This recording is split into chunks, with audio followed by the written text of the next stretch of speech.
pre-medical and pre-nurture. Allen Career Institute, Kota, Rajasthan. Your path to success. Rahul की दुनिया में आपका स्वागत। प्रबल इच्छा शक्ति, मेहनत और विश्वास से यहाँ स्थापित हो रहे हैं नए नए ख्वाबों के आशियां। आवासन, शिक्षा, स्वास्थ्य तथा प्रयुक्ति, खाद्य संरक्षण, अनगिनत रोजगार के लिए योजनाएं लेकर आया है राहुल ग्रुप ऑफ कंपनीज, सुनहरे भविष्य के शपथ। Burnpur Cement, super strong cement। नई वीट हाइड्रो रिस्टोर क्रीम बालों को गहराई से हटाए और स्किन के मॉइस्चर को लौटाए, जो दे मुझे स्मूथ और ग्लोइंग स्किन। वीट, एक खूबसूरत एहसास। सुंदर सपनों के लिए आराम से सोना है, सपनों को सच बनाने के लिए वेलफेयर के साथ चलना है। लाखों को निश्चित बनाती है welfare. Buildings, estates, farms, resorts, सेवाएं जो भी हो, लक्ष्य सुरक्षा ही है। Is it welfare? Welfare group of companies, आपकी सुरक्षा है।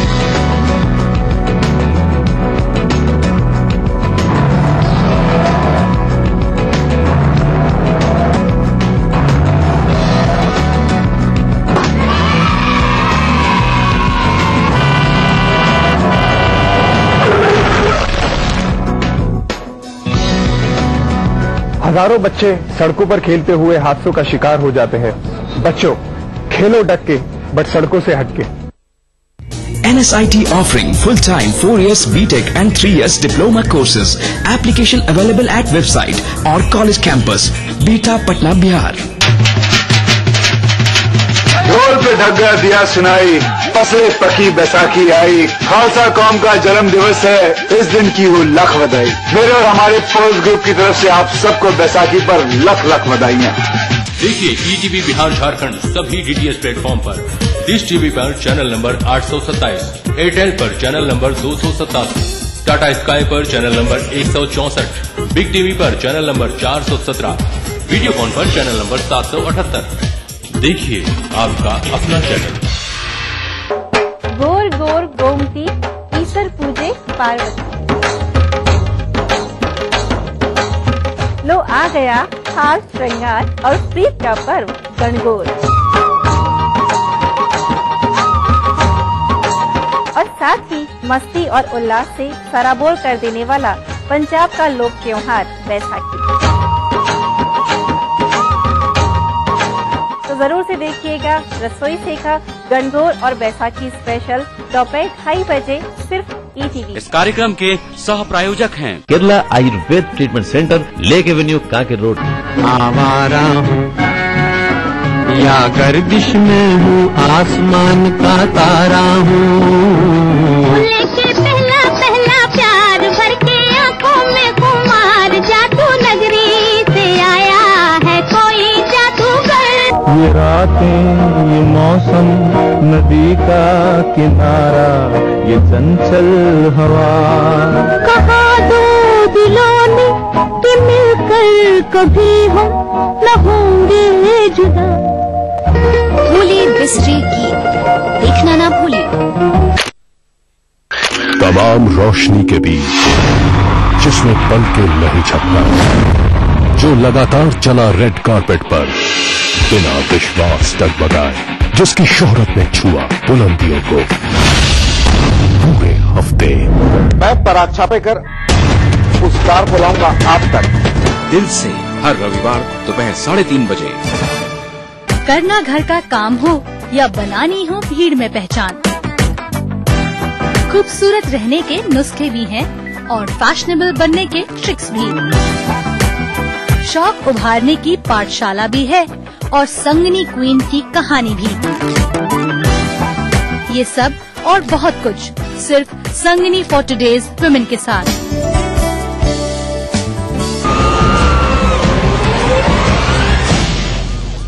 बढ़ते अपराध, बेखौफ अपराधी और लाचार पुलिस, ये किसी एक महानगर या शहर की बात नहीं है, बल्कि समूचे देश की तस्वीर है। बुलंदशहर उत्तर प्रदेश की सिकंदराबाद पुलिस की संगीनों के साए में नकाब ओढ़े इस शख्स का नाम है बबलू अहेरिया। 24 की उम्र में ही इसके खिलाफ 24 संगीन मामले दर्ज हैं। 2 दिनों से सिकंदराबाद इलाके में ताबड़तोड़ लूट की 5 वारदातों को अंजाम देने वाला ये गिरोह गिरफ्तारी के समय तक कई बड़ी लूट और हत्या की साजिशों का ताना बाना बुन चुका था। देसी तमंचे भी बरामद हुए हैं और 72,000 रुपया इसमें बरामद हुआ। मोटरसाइकिल बरामद हुई। गौरतलब है कि सिकंदराबाद की अनाज मंडी में इस गैंग ने पिछले दिनों हथियारों की नोक पर 3 व्यापारियों को लूटा। एक व्यापारी ने जब अपनी लाइसेंसी पिस्टल से लुटेरों का सामना किया तो लुटेरे उसकी पिस्टल भी लूट कर ले गए। पुलिस ने गिरोह की गिरफ्तारी के साथ ही व्यापारी की पिस्टल भी बरामद की है। लूट के बाद पिस्टल की पहचान छिपाने के लिए गिरोह ने पिस्तौल को काले रंग में रख दिया, जबकि ये पिस्तौल सिल्वर कलर की थी।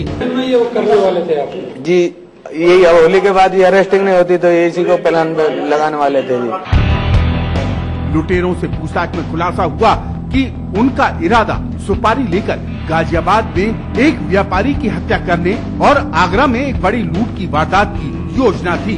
बेशक गिरोह की गिरफ्तारी के बाद पुलिस ने उन वारदातों को अंजाम तक पहुंचने से पहले ही रोक दिया, जिनकी वजह से कई जाने जा सकती थी।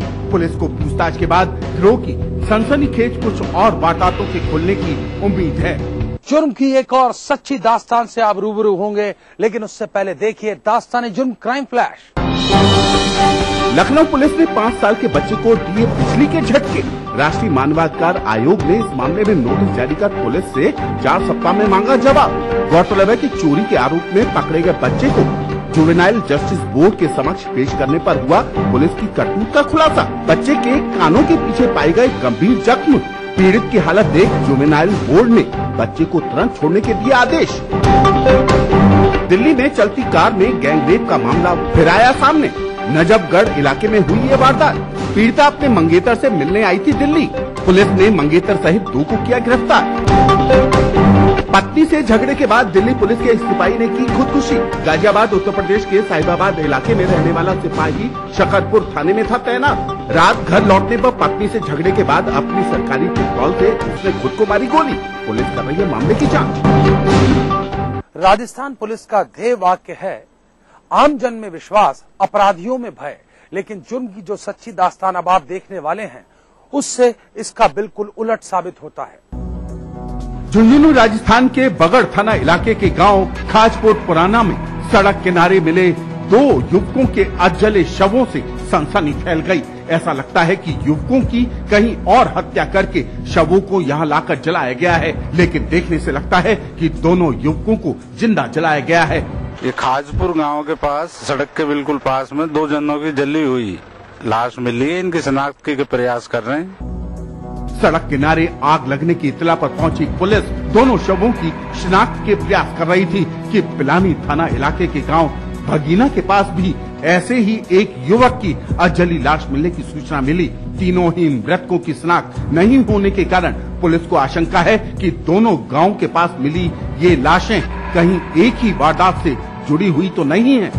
नहीं, जलाया गया है। ऐसा लग रहा है बोरी में डाल के इनको बाहर से कहीं लाया गया है। इन लाशों के मिलने से जिले में दहशत का माहौल है। पुलिस तीनों मृतकों की शिनाख्ती के प्रयास कर रही है। मृतकों की शिनाख्ती के बाद ही तीनों की हत्या के कारणों का खुलासा हो सकेगा। जुर्म की अगली सच्ची दास्तान का रुख करें, उससे पहले लेते हैं एक छोटा सा ब्रेक। ऑफिस जाते हो मतलब तुम ही काम करते हो। एक दिन जी के देखो मेरी लाइफ। एक दिन मेरी लाइफ जियो, पता चलेगा। Idea. Ajay, sales are down. Need you here right now. ASAP. Ma'am साहब मैं काम पे 2-3 दिन नहीं आई। वर्मा फुल पैनिक है, अपनी छुट्टी प्लीज पोस्टपोन कर दे। मैडम आर्टिकल का डेडलाइन आ जाए। मैडम पानी नहीं आएगा, भर के रखना। Ajay, you have to go to Indore. तो कैसा रहा तुम्हारा दिन? चाय लाती हूँ। नहीं मैं बनाता हूँ। एक दूसरे को समझने के लिए telephone exchange. What an idea.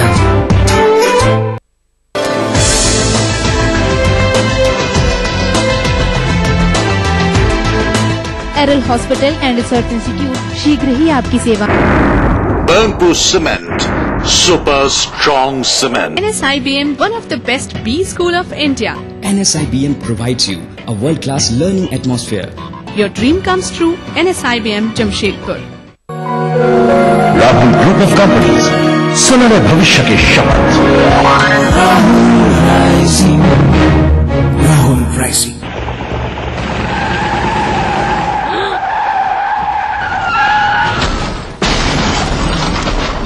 इतनी तेजी से गाड़ी को हाईवे पर लाने के बाद क्या इस एक्सीडेंट को रोका जा सकता था? क्या हाईवे पर जा रहे उस मासूम यात्री को पता था कि आप अपनी गाड़ी हाईवे पर लाने वाले हैं? हाईवे पर अपनी गाड़ी लाने से पहले दाएं देखें, बाएं देखें और फिर दाएं देखते हुए सावधानी से अपनी गाड़ी हाईवे पर लाएं। रात के समय टिपर का प्रयोग अवश्य करें। अपनी और दूसरों की सुरक्षा सदा सुनिश्चित करें।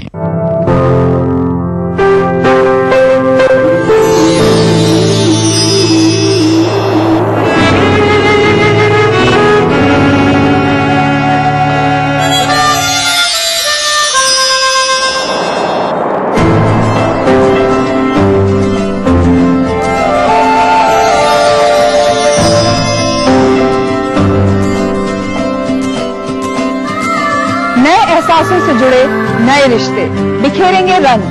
जिंदगी लाइव सीजन 5 हर रविवार शाम 5 बजे ETV के सभी हिंदी चैनल्स पर। कोई भाई, कोई बादशाह तो कोई शहंशाह, कोई एंग्री यंग मैन तो कोई स्टंट मैन, किसी का झगड़ा किसी का लफड़ा, लव हेट का मामला आम है यहाँ। सुर्खियों में रहने की अदा खूब आती है इन्हें। अपने अपने तरीके से काम करते हैं सब इंडस्ट्री में, इसीलिए तो खासा दिलचस्प है फिल्मी दुनिया की खबरें। देखिए फिल्मी नामा इस समय पर। प्राचीन संस्कृति की पहचान लेकर आज का बिहार बढ़ चला है नई दिशा में, नई आशाएं लेकर। और उस राह पर घटती हर एक घटना करती है असर जनता पर, प्रदेश को देती है नया मोड़, तय करती है आगे की राह। इस तरह बनती है खबर, अपने बिहार की खबर, अपना बिहार इस समय पर। इस न्यूज के सह प्रायोजक हैं ग्रिजली विद्यालय Koderma, world famous for me mobile, mobile for me, Torian world school, 2 कदम आगे, Agrani infra developers private limited, Kerala Ayurveda treatment centre, lake avenue, Kanke road, Ranchi, little wing school, Krishna Nagar, Booti More, Ranchi, Yamuna Awas developers India private limited, NSIT Bihta Patna Bihar. कभी कभी कुछ हत्याएं ऐसी होती हैं जिन्हें ब्लाइंड मर्डर्स कहा जाता है। ये वो केसेस होते हैं जिसमें पुलिस को कोई सुराग हाथ नहीं लगता। कुछ ऐसा ही हुआ था साल 2012 में, जबकि एक महिला की लाश पाई गई थी। लेकिन अब इस हत्या का राज फाश हो गया है और सामने आया है ये कि महिला की हत्या की सुपारी उसी के पति ने दी थी।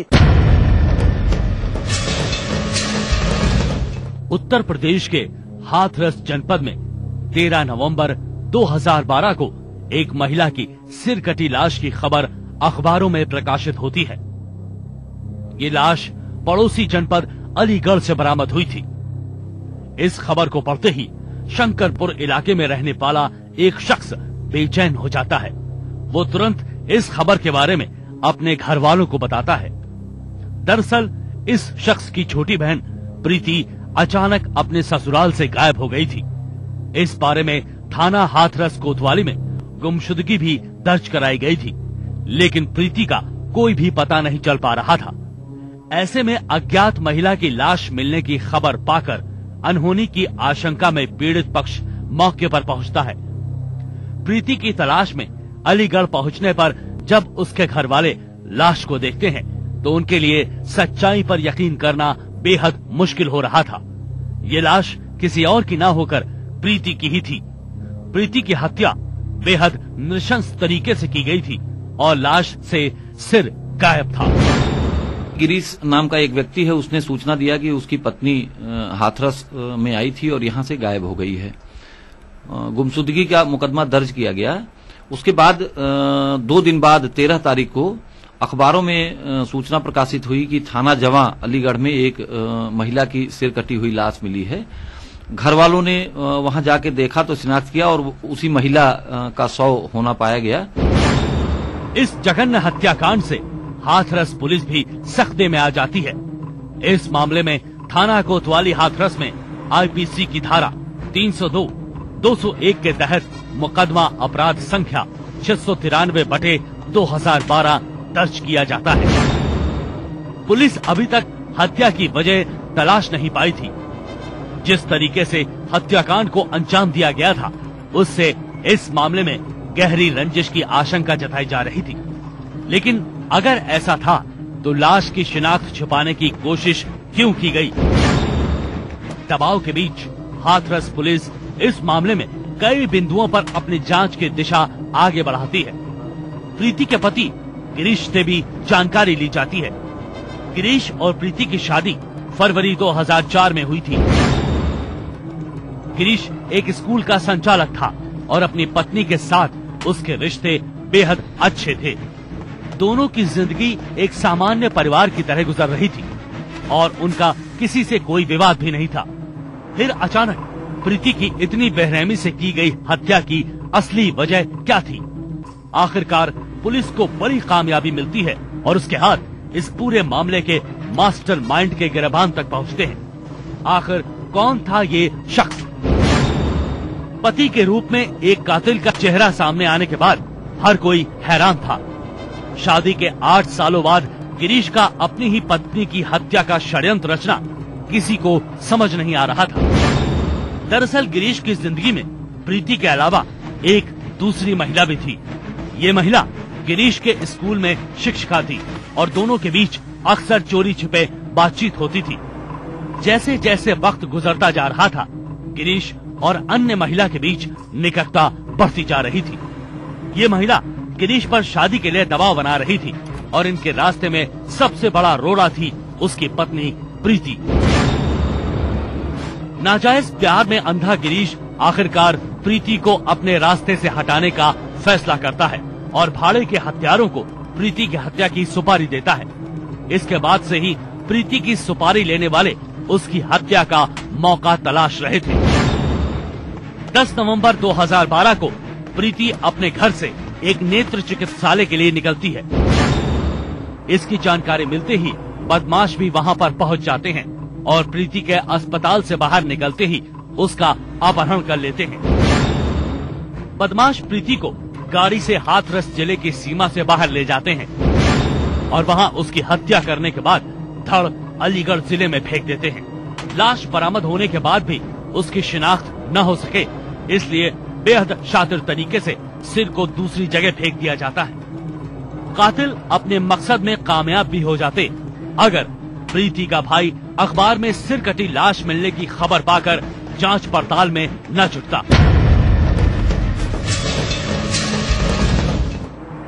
अपने अवैध रिश्ते की खातिर पत्नी की हत्या कराने वाले गिरीश ने लाश की शिनाख्त से लेकर हर मौके पर पूरी कोशिश की जिससे जांच की दिशा भटकाई जा सके।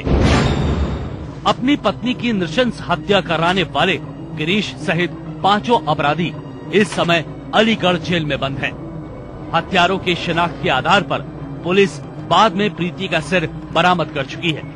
मामले के सभी पहलुओं को खुलकर सामने लाने के लिए विवेचना अभी भी जारी है। विवेचना के दौरान जो भी साक्ष्य मिला उससे ये ज्ञात हुआ कि ये हत्या उसी महिला के पति ने अपने सहयोगियों के साथ, रिश्तेदारों के साथ मिलकर किया है। पति गिरफ्तार किया गया।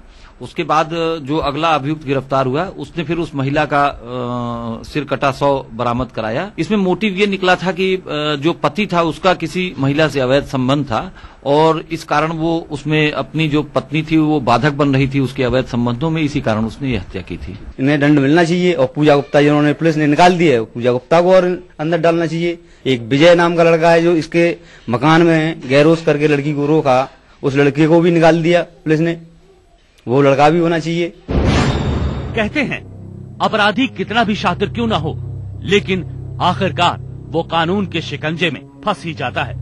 गिरीश ने भी बेहद शातिर तरीके से प्रीति की हत्या कराकर दूसरी महिला के साथ अपनी जिंदगी बसाने का सपना देखा था। उसकी ये हसरत अधूरी रह गई, साथ ही बसी बसाई गृहस्थी भी उजड़ गई और वो अब कानून का मुजरिम बना बैठा है। अगर आप भी अपने आसपास घट रहे किसी अपराध को दास्ताने जुर्म में देखना चाहते हैं तो उठाइए अपना मोबाइल फोन, मैसेज बोर्ड पे जाइए, टाइप कीजिए DEJ स्पेस दीजिए, अपना और अपने शहर का नाम लिखकर भेज दीजिए 56000606 पर। अगर आपके पास इस कार्यक्रम के लिए कोई भी प्रतिक्रिया है, नकारात्मक या सकारात्मक, आप हमें पत्र भी लिख सकते हैं। हमारा पता नोट कीजिए, दास्ताने जुर्म, ETV 5/96A, भवानी सिंह लेन, भवानी सिंह रोड, सी स्कीम, जयपुर। और अगर आप इंटरनेट इस्तेमाल करते हैं तो आप ट्विटर और फेसबुक के जरिए भी हमसे संपर्क स्थापित कर सकते हैं।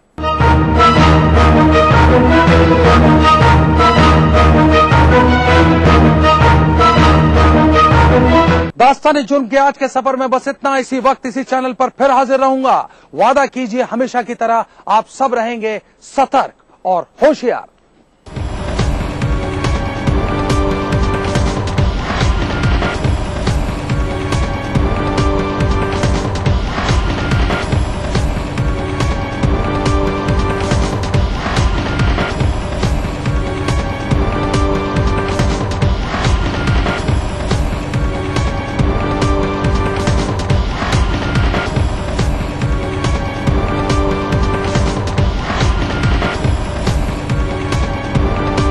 इस कार्यक्रम के सह प्रायोजक थे वेलफेयर ग्रुप ऑफ कंपनीज, आपकी सुरक्षा।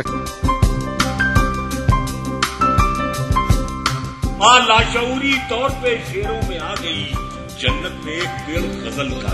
हम लोग नए मुल्क बना सकते हैं, तहजीब की तकसीम नहीं हो सकती।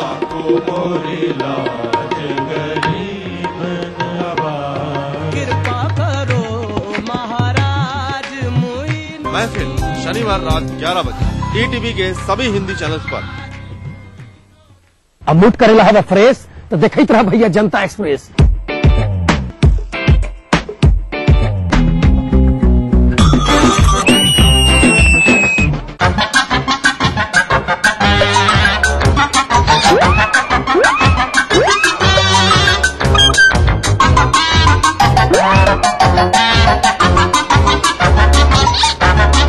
अरे मूड करना है फ्रेश तो देखते रहिए जनता एक्सप्रेस हर रविवार सुबह 11:30 बजे सिर्फ ETV बिहार।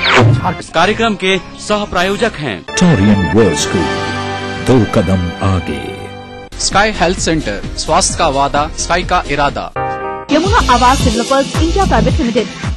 कोई भाई, कोई बादशाह तो कोई शहंशाह, कोई एंग्री यंग मैन तो कोई स्टंट मैन, किसी का झगड़ा किसी का लफड़ा, लव हेट का मामला आम है यहाँ।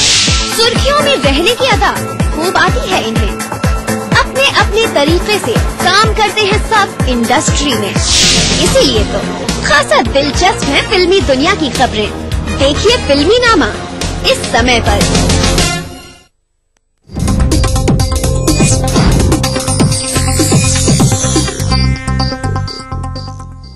इस न्यूज के सह प्रायोजक हैं Everlight real con infrastructure limited, Dhanbad, Jharkhand.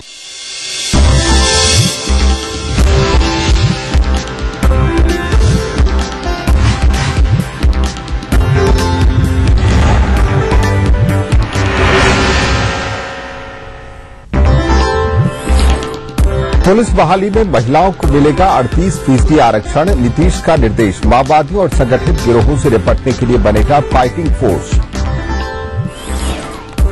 झूठी साबित हुई विधानमंडल में मंत्री की घोषणा, कानून की धज्जियां उड़ाकर लगाए गए मोबाइल टावर अब भी बरकरार। अब बहाने बनाने में जुटे प्रेम कुमार। नरेंद्र मोदी के विरोध में उतरे मंत्री नरेंद्र सिंह, कहा गुजरात सीएम को लेकर एक वर्ग में खौफ, शरद और राजनाथ का किसी मतभेद से इंकार। पटना एयरपोर्ट पर युवक की पिटाई से मचा हंगामा, प्रेमिका के परिजनों ने ली खबर, तमाशबीन रही पुलिस। और पटना पहुंचे अनिल कपूर और John Abraham, film shootout at Wadala का किया प्रमोशन।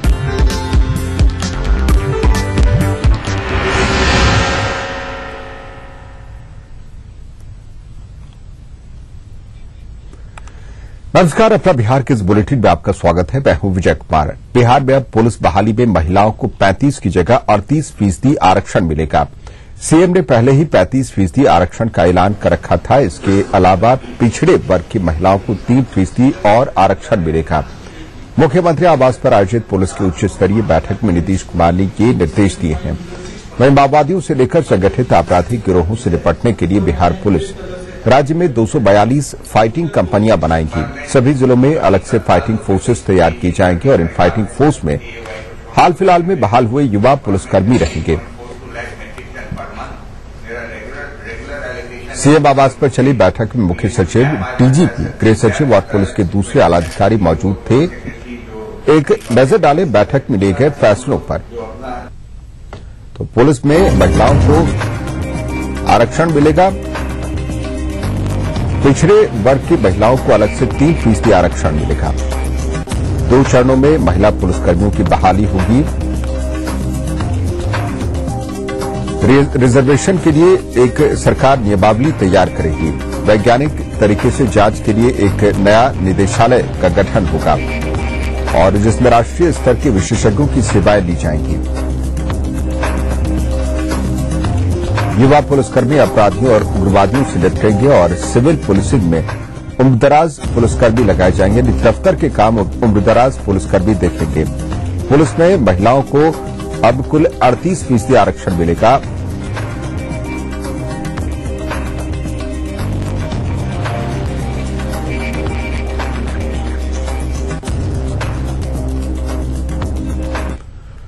लोक सेवाओं के अधिकार अधिनियम को कारगर बनाने के लिए अब हर विभाग में नोडल ऑफिसर तैनात होंगे। साथ ही समय पर सेवा नहीं देने पर अपीलीय पदाधिकारी स्वतः संज्ञान लेते हुए सेवा प्रदान नहीं करने वाले कर्मचारियों पर कार्रवाई करेंगे।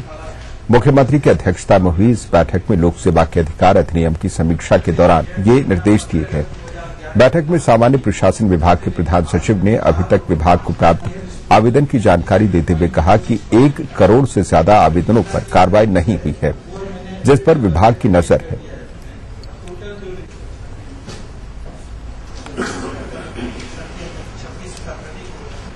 वहीं मुख्यमंत्री की अध्यक्षता में खाद्य एवं उपभोक्ता संरक्षण विभाग की भी समीक्षा बैठक हुई, जिसमें अनाज भंडारण पर खासतौर पर चर्चा की गई। साथ ही अनाज भंडारण की क्षमता बढ़ाने को लेकर अहम फैसले हुए, जिसके तहत बाजार समिति और प्रखंड दफ्तर के परिसर में गोदाम बनाने का फैसला लिया गया। मुख्यमंत्री ने 2 साल के भीतर गोदाम के निर्माण का काम पूरा करने के निर्देश दिए हैं। बैठक में मंत्री श्याम रजक के साथ विभाग के सभी आलाधिकारी मौजूद थे।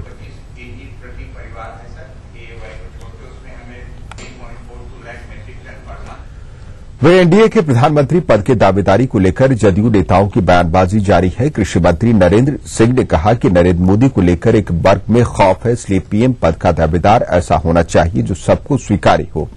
वहीं पार्टी के प्रदेश अध्यक्ष वशिष्ठ नारायण सिंह ने कहा कि इस मुद्दे पर नीतीश का स्टैंड सही है और सेक्युलर व्यक्ति ही पीएम पद का दावेदार होना चाहिए। और इसी राजनीतिक चिंतन पर हम लोगों ने और खास करके नीतीश कुमार ने और हमारी पार्टी के अन्य नेताओं ने अपनी बात रखी है। तो अब बैठक हो जाएगी। अब बैठक में ये सारे मुद्दे आएंगे और ये मुद्दे स्पष्ट तौर पर सब लोग रखेंगे। चूंकि आज लंबे काल से जब से नीतीश कुमार ने यह वक्तव्य दिया तो यह इशू एक डिबेटेबल इशू हो गया है। ये इतना तो देश को विदित है कि मोदी के प्रति एक वर्ग संप्रदाय या जो अल्पसंख्यक वर्ग है उनके दिलों में उस व्यक्ति का खौफ और आतंक है। तो हम लोग ये जरूर चाहेंगे कि वो इससे बरी रहे। मोदी जी राज्य चला रहे हैं, राज्य चलावे। और मैं समझता हूं बीजेपी समझदारी से काम लेगी और कोई ऐसी भूल और गलती नहीं करेगी जिससे देश में कोई भ्रम की स्थिति हो। इधर बीजेपी और जदयू दोनों पार्टियों के राष्ट्रीय अध्यक्षों ने इस मुद्दे पर किसी तरह के मतभेद से इनकार किया है। राजनाथ सिंह और शरद यादव ने कहा कि दोनों दलों के नेता मिल बैठकर इस बारे में फैसला लेंगे।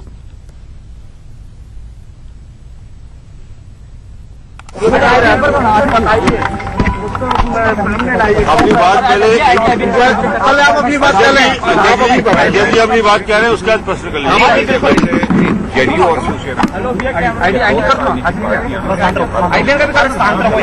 पार्टी है, यानी जो हमारा एनडीए है उसकी बहुत पुरानी है। यदि हम लोगों को कोई विचार विमर्श करना होगा तो हम लोग परस्पर बैठकर विचार विमर्श कर लेंगे और उसमें फैसला कर लेंगे। इसमें किसी प्रकार की दुविधा पैदा नहीं होनी चाहिए। वहीं बिहार में सरकार शायद मंत्री नहीं बल्कि अधिकारी चलाते हैं। मंत्री ताबड़तोड़ घोषणाएं करने में लगे हैं और अधिकारी उसे मानने को तैयार नहीं है। आलम यह है कि लोकतंत्र में सर्वोच्च संस्था माने जाने वाले विधानमंडल में भी मंत्री द्वारा की गई घोषणाएं झूठी साबित हो रही हैं। यकीन न हो तो नगर विकास मंत्री प्रेम कुमार के ऐलान को याद कर लीजिए। पटना से 2 दिनों में मोबाइल टावरों को हटाने की घोषणा की गई थी, लेकिन 20 दिन बाद भी